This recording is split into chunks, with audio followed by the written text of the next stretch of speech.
Assalamualaikum, salam sejahtera. Selamat kembali ke channel Cikgu Azul Nizam. Jadi untuk hari ini, Cikgu akan berdiskusi tentang unit 2 yang bertajuk Ukir Nama di Mata Dunia, Jati Diri Berpisah Tiada. Unit ini ialah salah satu unit di dalam bidang 5 Insan Bermoral yang merupakan salah satu topik di dalam KSSM tingkatan 5. Untuk pelajar-pelajar yang kali pertama menonton, boleh like dan subscribe video ini serta subscribe channel saya sebagai tanda sokongan terhadap bahan-bahan PDP ataupun bahan-bahan pembelajaran yang dihasilkan oleh saya.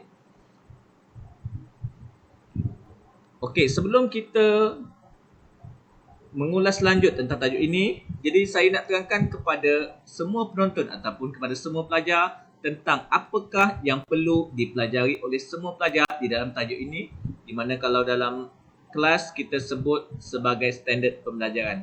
Okay, standard pembelajaran 5.2.1. Yang pertama, pelajar diminta untuk menjelaskan ciri individu lokal. Yang kedua, 5.2.2 mengenal pasti sikap individu lokal. 5.2.3 menghuraikan kepentingan menjadi ciri individu lokal. 5.2.4 meramalkan kesan sekiranya individu tidak bersikap lokal. 5.2.5 mengekspresikan perasaan apabila bertindak sebagai individu lokal.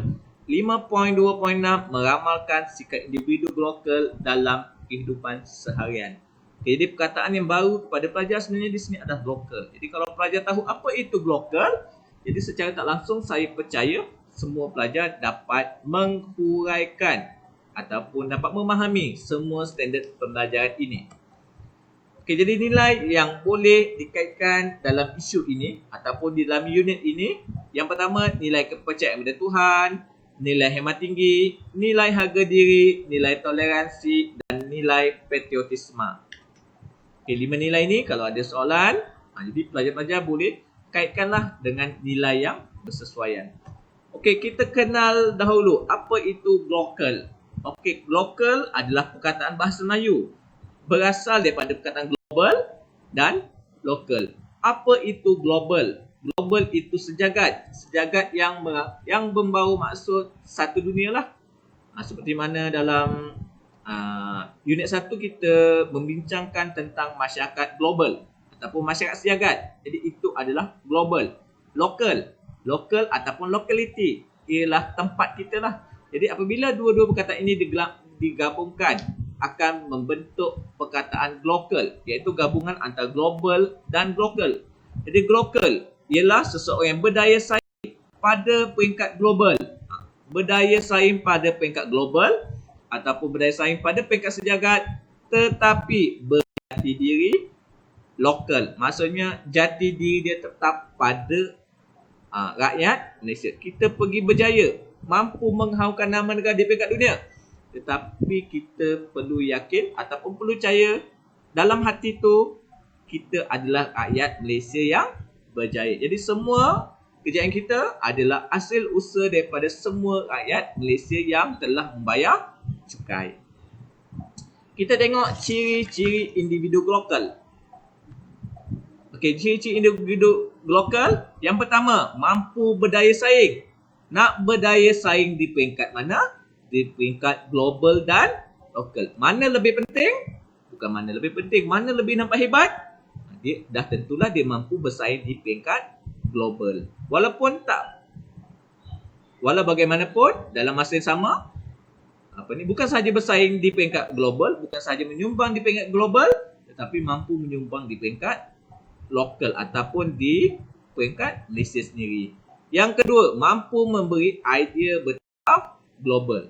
Kenapa perlu bagi idea bertaraf global? Supaya idea yang dikemukakan itu tidak ketinggalan zaman. Idea-idea secara global ini sangat membantu kita mengejar kemajuan supaya kemajuan yang ditetapkan itu adalah sebertaraf peringkat antarabangsa. Ciri individu lokal yang kedua, yang penting mesti mempunyai jati diri yang kukuh. Jati diri ataupun kepercayaan diri yang kukuh. Jati diri macam mana? Jati diri bahawa dia adalah rakyat Malaysia. Di mana jati diri ini mampu membentuk berfikiran positif dan optimis. Di mana jati diri ini mampu menyesuaikan diri dengan perubahan dunia tanpa mengabaikan jati diri global. Ciri individu yang ketiga yang bersikap global mempunyai kemahiran ICT. ICT macam mana? Dapat mengadaptasi ICT mengikut peredaran masa. Jadi kalau kita tengok perkembangan ICT adalah sangat pantas sekarang, terutamanya kalau pelajar-pelajar lihat sekarang apabila kita dilanda COVID, jadi semua cikgu akan berlumba-lumba menggunakan ICT di dalam pengajaran mereka. Jadi akhirnya apabila cikgu dah usaha, jadi bergantung pada pelajar lah. Nak bergantung pada pelajar tersebut, perlu usaha jugalah untuk berjaya. Bukan sahaja cikgu perlu usaha, tapi pelajar juga perlu usaha. Okay, yang kedua, beretika lokal dalam menggunakan ICT.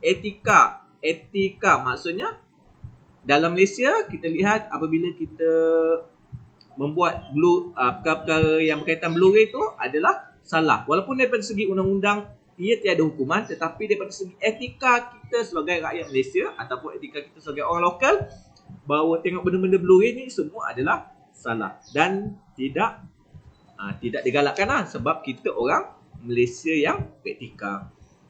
Ciri individu lokal yang seterusnya mempunyai jaringan dan jalinan lokal yang baik. Bukan sahaja global, tapi jalinan lokal yang baik. Di mana perlu mempunyai hubungan baik dan mampu berkomunikasi di peringkat global dan lokal, serta mampu menerima dan menghormati dan menguruskan pelbagaian budaya global dan lokal.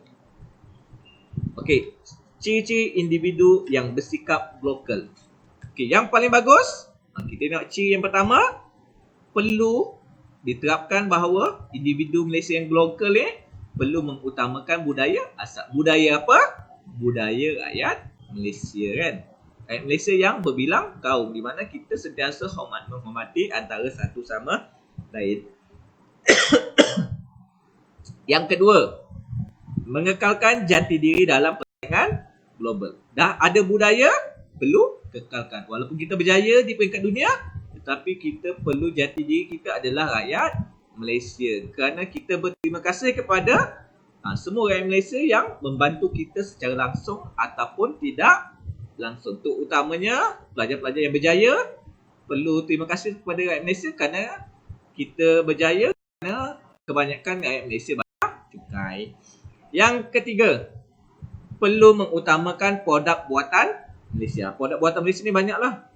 Jadi kita utamakanlah produk buatan Malaysia. Apabila kita mengutamakan produk buatan Malaysia, produktiviti di dalam negara juga akan meningkat secara tidak langsung. Secara tak langsung, ekonomi Malaysia juga meningkat. Apabila ekonomi juga meningkat, peluang pekerjaan yang terdapat di Malaysia juga akan meningkat. Jadi secara tak langsung juga, taraf hidup rakyat Malaysia juga meningkat.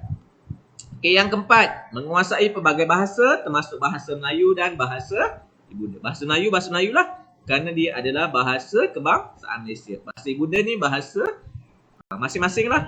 Okay, orang Cina kuasai Mandarin, Iban kuasai bahasa Iban, Sabah kuasai bahasa Kadazan, ada bahasa Dusun dan sebagainya. Yang kelima, menyesuaikan teknologi lokal dengan teknologi tempatan. Dan yang keenam dan yang terakhir, menjaga nama baik Malaysia ketika berada di luar negara. Itu adalah ciri-ciri individu lokal yang disegani di peringkat dunia. Bukan sahaja di dunia, tetapi di Malaysia. Sebab apa? Dia masih bersikap lokal walaupun telah menjadi orang yang global ataupun orang yang hebat di mata dunia. Kepentingan menjadi individu lokal. Okey, yang pertama, membentuk individu kreatif dan inovatif, di mana ia mampu menjadikan individu yang mempunyai sikap dan berfikiran kualiti. Yang kedua, berilmu dan membuat keputusan dengan tepat.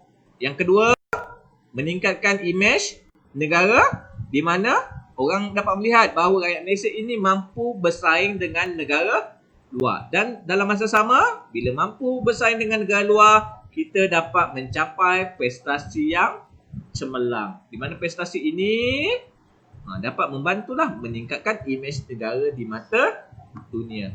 Okay, yang ketiga, kenapa pentingnya menjadi individu global? Supaya kita mampu menghadapi cabaran global. Di mana apabila kita hadapi cabaran dalam masa yang sama, kita perlu mengekalkan identiti global kita ataupun identiti lokal kita dengan kita mampu menghadapi cabaran secara global. Yang terakhir ataupun yang keempat adalah kelestarian pembangunan negara dan modal insan. Di mana nak menjadi individu global dapat secara tak langsung individu ini dapat memberi sumbangan progresif dalam pembangunan negara. Kenapa dia mampu memberi sumbangan? Sebab dia telah bersikap global ataupun telah bersikap global kan. Ini banyaklah contoh-contoh terutamanya di dalam bidang sains, teknologi dan kesihatan. Okay, yang seterusnya, berfikiran luar kotak daripada segi ilmu, disiplin dan wawasan. Okay, kita pergi pada standard pembelajaran yang keempat, iaitu kesan menjadi individu tidak bersikap global. Di mana individu yang tidak bersikap global, dia boleh menyebabkan apa kesan dia? Mudah terpengaruh dengan budaya luar. Sebab apa? Sebab tadi saya dah sebut bahawa individu yang bersikap global mesti mempunyai jati diri yang kuat. Apabila tak mempunyai jati diri yang kuat, dia mudahlah terpengaruh dengan budaya luar. Di mana anasi-anasi luar ini yang akan merosakkan identiti individu tersebut. Yang kedua, transformasi kemajuan negara terjejas. Di mana apabila kita ada individu global, ia akan membantu mempercepatkan kemajuan negara. Jadi kalau individu tu tak bersikap global, dia lebih kepada global sahaja, dia tak mementingkan barang buatan Malaysia, dia tak nak kembali bekerja di Malaysia, kesan dia kemajuan negara akan terjejas. Jadi negara luar yang dia pergi akan lebih cepat membangun berbanding Malaysia. Yang ketiga, suka menerima kepelbagaian sosial budaya. Yang keempat, tidak mampu menghadapi masalah secara holistik. Yang kelima, hilang nilai etika dan jati diri dalam mengejar globalisasi. Dan yang keenam ataupun yang terakhir, suka bersaing dan berkomunikasi dengan negara luar. Sebab apa suka bersaing dan suka berkomunikasi? Kerana saya dah sebutkan tadi bahawa individu global ini bukan sahaja perlu menguasai bahasa Melayu, bukan sahaja perlu menguasai bahasa ibunda, tetapi perlu menguasai pelbagai bahasa yang terdapat di dunia. Terutamanya adalah bahasa Inggeris. Kerana dengan bahasa Inggeris, kita mampu berkomunikasi, kita mampu belajar, kita mampu mempelajari teknologi, mampu jadi doktor yang baik, mampu mendapatkan maklumat yang terbaik, mampu menyampaikan kehebatan negara Malaysia kepada pelancong-pelancong luar. Jadi itu sebabnya pentingnya apabila kita menggunakan ataupun apabila kita mempunyai kepelbagaian komunikasi di dunia. Okay, jadi saya rasa itu sahaja saya punya pengajaran pada hari ini. Jadi untuk hari ini saya telah sentuh tadi unit 2, iaitu ukir nama di mata dunia di dalam bidang 5. Jadi untuk pelajar-pelajar yang belum subscribe channel saya, boleh subscribe.